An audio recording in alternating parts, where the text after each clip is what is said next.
I'm your host, Eric Crawford, and welcome back to the Prehistoric Life podcast. And today we're going to be exploring the South Carolina State Museum.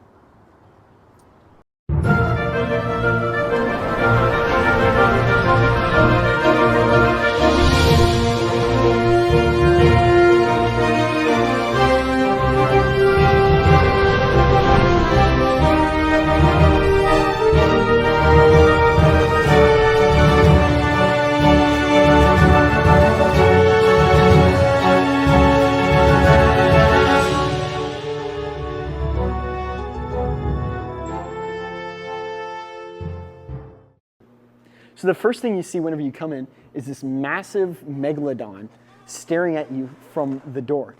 Now, if you actually look in its mouth, you'll see multiple rows of those giant teeth.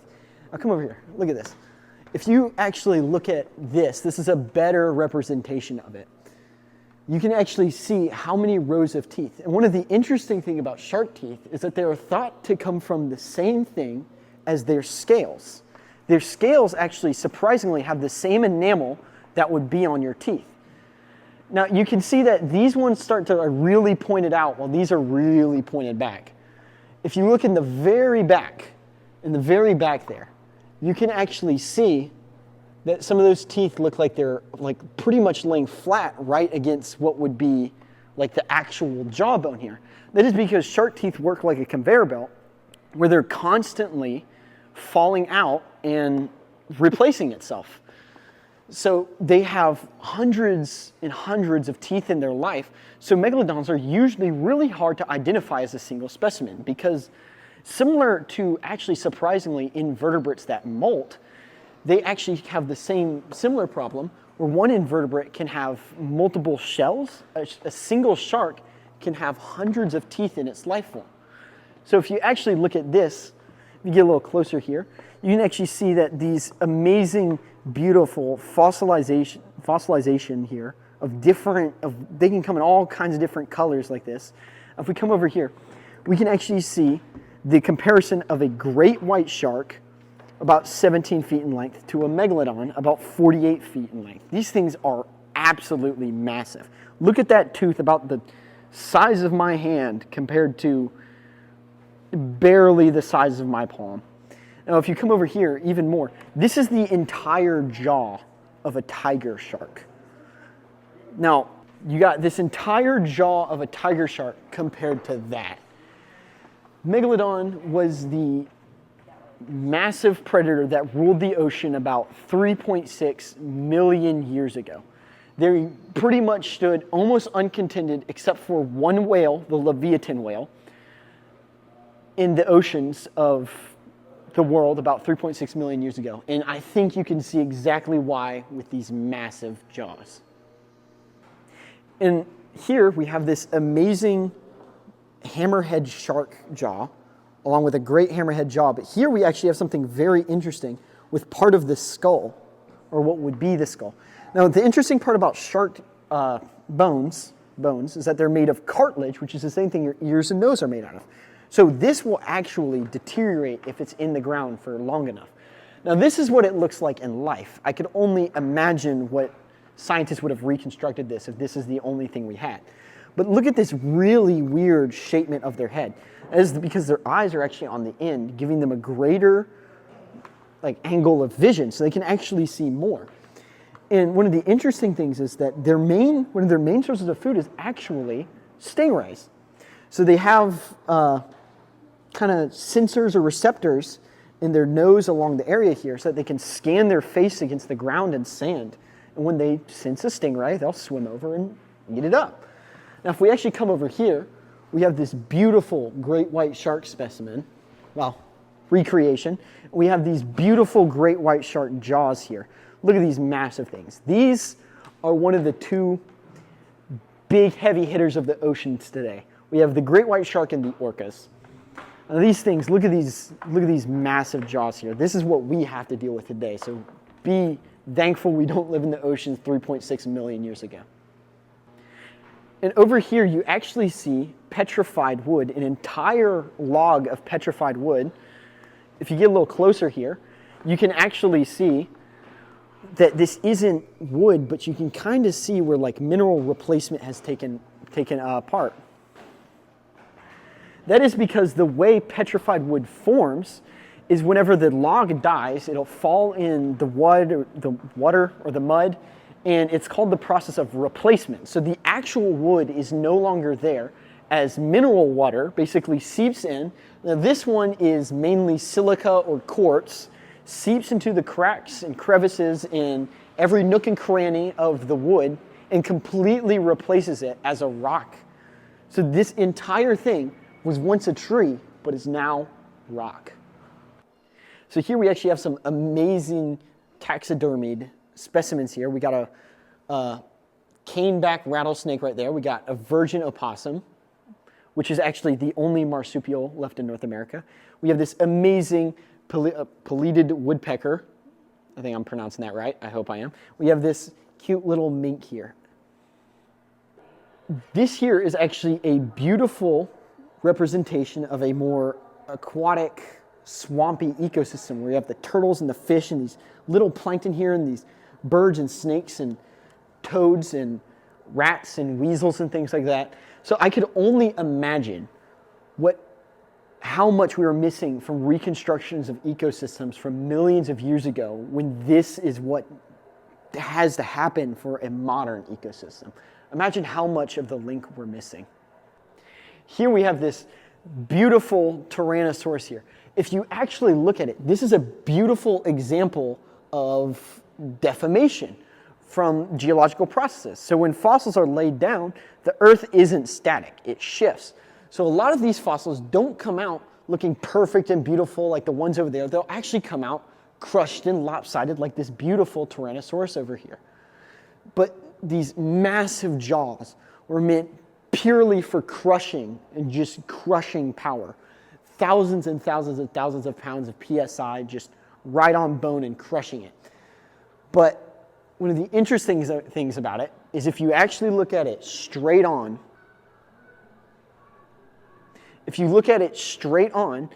the eye sockets would be pointed right at you. That is because Tyrannosaurus has something known as binocular vision, meaning that its eyes face forward and it has peripheral vision like us, but it has a direct line of sight in front, so it can see prey really well right in front of it. Now here we have the beautiful Stegosaurus, the Jurassic tank itself, related closely to Ankylosaurs in the same tree of Eopods, or Europods as some people pronounce it. They had very tiny brains and very tiny heads proportionately to their body. And one of the interesting things, and one of my personal theories, is that that's probably for defense, so it's one of the things that predators would less likely go for because it's so tiny and it's harder to hit.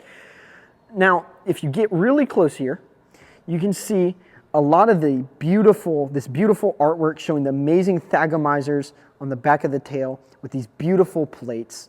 This is just a beautiful representation of the skull. If you look at the teeth are meant for shearing and cutting and crushing up plants and breaking them down.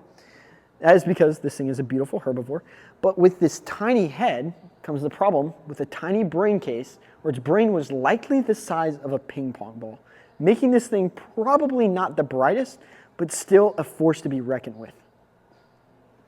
Now here we have this beautiful hadrosaur specimen where you see their teeth. Their teeth are very uniquely shaped because it is one of those examples of a dental battery, which think like your molars in your mouth. They just crush and grind and grind and grind. So they actually kind of do a chewing-like motion before they swallow their food, and this dental battery will break down that tissue. Now here's that huge femur of these massive creatures. Now these things were absolutely massive because that's only a portion of the femur. Now this here is the beautiful Edmontosaurus skull cast. They have that beautiful duck bill or duck lip kind of thing going on in the front. It's a very unique thing, which probably means that they were some able to feed on some aquatic plant. But one of the main things I want you to notice, if you get close here, you can see their teeth are really tightly closed together. We just saw an individual hadrosaur tooth. This would be what a full dental battery looks like. These teeth are stacked on top of each other so that they can grind away at plants so much easier. Now here we have this beautiful Albertosaurus and Maiasaurus. Now look at this beautiful skull of the Albertosaurus and these little tiny arms. That is because it is actually a Tyrannosaurus found, guess where? Alberta, Canada. Now, if you actually look at its legs here, they have really long legs. That is because Albertosaurus would have likely been not an ambush predator, but like a pursuit predator, where it chased down its prey to hunt it and eat it. Now, if Albertosaurus and Maiasaurus interacted actually, I genuinely haven't really thought about that a lot, but Albertosaurus was found in Alberta. Maiasaurus was found in Montana, which is very interesting. Its name means good mother, and we actually found fossil records of it taking care of its young and its nest, which is why it was given the name Good Mother. So the interesting thing about Maiasaurus was that if something like an Albertosaurus here were to go after it, if its young were in the way, it could have possibly, and most likely, defended its young from even like the most large predators like this, ramming into them, using their massive body weight to knock them over and destabilize them and attack them. So Maiasaurus is definitely not a slouch whenever it comes to herbivore defense. Now, especially with Maiasaurus here, one of the big things about hadrosaurs is especially they don't have a lot of physical defense. Like Triceratops has the horns, Stegosaurus has the thagomizers and plates, Ankylosaurs have the armor, and some have the bony club tails. Don't know what I'm trying to say here. But then Maiasaurus here and hadrosaurs don't really physically have features like that, but they have size. They get huge. This is likely a juvenile, or not necessarily a juvenile, but a smaller, younger example of a Maiasaur. They would have gotten massive and been able to actually go head to head with these massive predators that they lived in time with. Here we have some beautiful example of these theropod tracks. You can tell that they're theropod by these giant, the 3 toes here with the claws at the end, and it would be rounded a little here if it was a little deeper. These massive theropod tracks right here. This is a beautiful cast of these theropod tracks. All right, here we have this beautiful evolution of birds example here. We actually see on the wall here reptiles, how they turn into birds. It's a very beautiful thing. So we're actually going to start here with this Deinonychus here. They have the massive kill claw. They have the giant claws. You have the T of the oscular ring for better night vision. This thing is actually what the Jurassic Park velociraptors are based on. And originally in that book, I do want to say that in the time that that book was written, Michael Crichton did look into science, and the name for Deinonychus was actually Velociraptor, which is why they refer to it as Velociraptor in the book, which is very interesting for the time. And then later, whenever they distinguished them between Deinonychus and Velociraptor, they chose to stay with Velociraptor because it sounds better. But then we go over here, if you get a little closer here, you can actually see this beautiful Compsognathus or Compsognathus specimen. Look at this little guy. They lived in Germany during the late Jurassic period. You have this beautiful flat skeleton right here. Look at this guy. He looks like a little scamp here. But then we come over to Archaeopteryx, what is referred to as the missing link between birds and dinosaurs. It's actually heavily debated often whether it's even a bird or a dinosaur. We have the flat one, the flat plate thing here that's like the German specimen. We have the actual Archaeopteryx skeleton right there. It is a very beautiful specimen. Now we're going to come all the way back to the other end here with Hesperornis over here. This really weird, can you get a picture, zoom in here on this thing. It's such a weird looking like duck penguin thing. So look at these teeth. Teeth are one of the main distinguishing things, that these things are dinosaurs. Look at this really weird webbed, those feet would have been webbed, and that tail is also an indicator that it would have been a dinosaur, or more closely related to dinosaurs, right after Archaeopteryx. This would have been one of the most late stage dinosaurs that we had. And those little wings are really interesting because this thing was so adapted for marine life, the use of its arms, they just turned into little flippers to kind of maneuver it better. These things are really beautiful. and I really actually surprisingly love them. And they've actually grown on me a lot. I love them very much. But this is these are some beautiful displays on the kind of evolution of how we got from these big theropod dinosaurs to these little smaller ones, and how we got more modern bird. This would have looked like a weird, if you actually look right there, it would have been like a weird duck thing.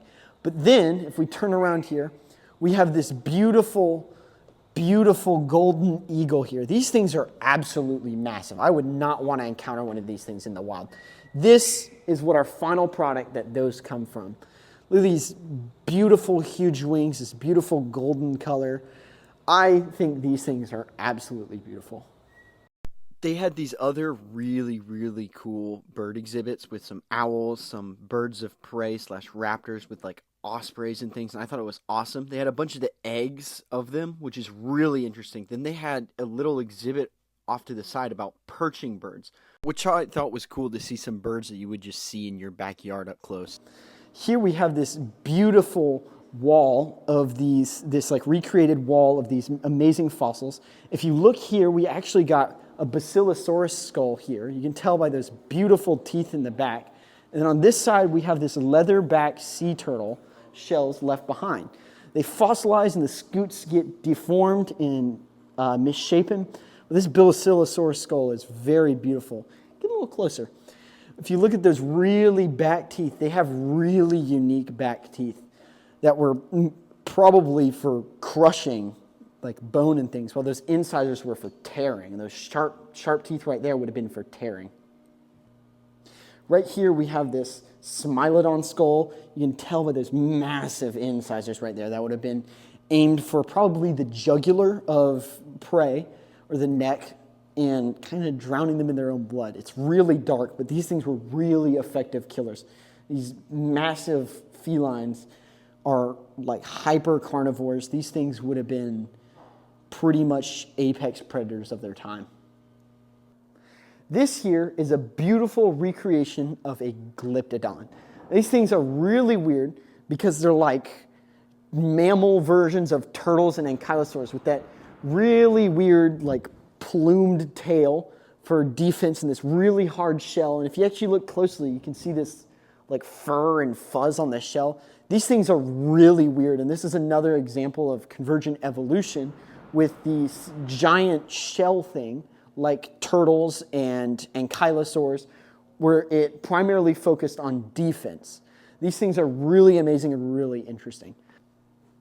Here we have this amazing, massive recreation of an American mastodon. These things are absolute behemoths and massive.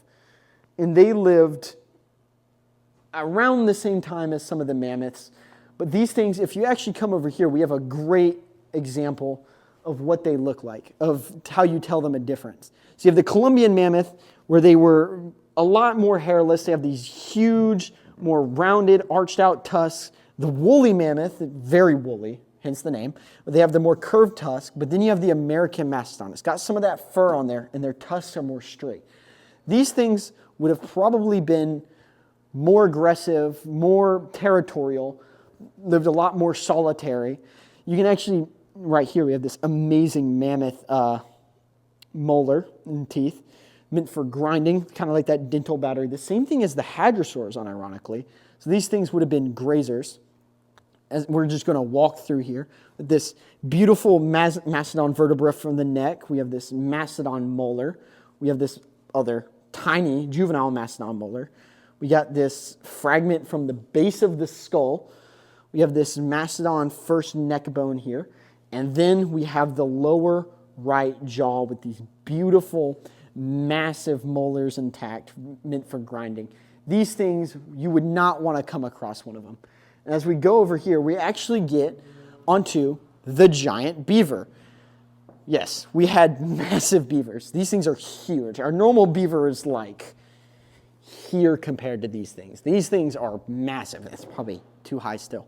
So here we have the skull of one. Just looking at the size of this thing compared to my hand, this thing is massive. And look at those huge incisors from this thing, meant for gnawing on wood like the modern beaver and things like that. Then we have right here are modern North American beaver. So you can just tell right there off the bat, look how massive this skull is compared to that one. Right here, we have the Columbian mammoth, the femur and the tibia, and more of the foot right here. And we have part of the tusk here. This is actually the state fossil for South Carolina. And then we have this surprisingly small bison with these horns and this massive leg. It actually surprisingly looks like a lot of modern bison. That's because these giant creatures that existed in the Ice Age mostly came in from the land bridge and came down. And whenever they disappeared, a lot of them disappeared and went extinct, like camels and actually, surprisingly, horse relatives went extinct in North America. Bisons on this coast went extinct. Giant ground sloths and elephant ancestors went extinct. Glyptodons went extinct, and so did llamas in a lot of North America. Here we have the giant ground sloths here. We have this beautiful dire wolf jaw. It's a ground sloth there. We have a short-faced bear molar. That thing is so tiny right there compared to everything else. We have this giant armadillo. And when these creatures became this massive, they were able to, because they needed a lot of body size, to actually survive in the colder tundras. We have this giant land tortoise here. We have this beautiful tapir skull, or tapir, this massive tapir skull compared to modern ones. We have, again, short-legged llamas. Yes, we did have llamas in North America over here. And then we have capybaras. We did have these here too. And then the most famous ground sloth, in my opinion, the Jefferson's ground sloth. These massive creatures went extinct for many reasons. One of them mainly being the overhunting from humans, along with climate, the globe was warming up. So their climates of colder atmospheres were disappearing. So a lot of the furred ones started to die off, and the larger ones started to die off from hunting, from humans and things like that. And, once they're gone, they're gone. But a lot of these ancestors, like dire wolves and things like that, still have relatives, or even if closely related, that exist today. In here, the last thing I want to show you are these amazing other specimens.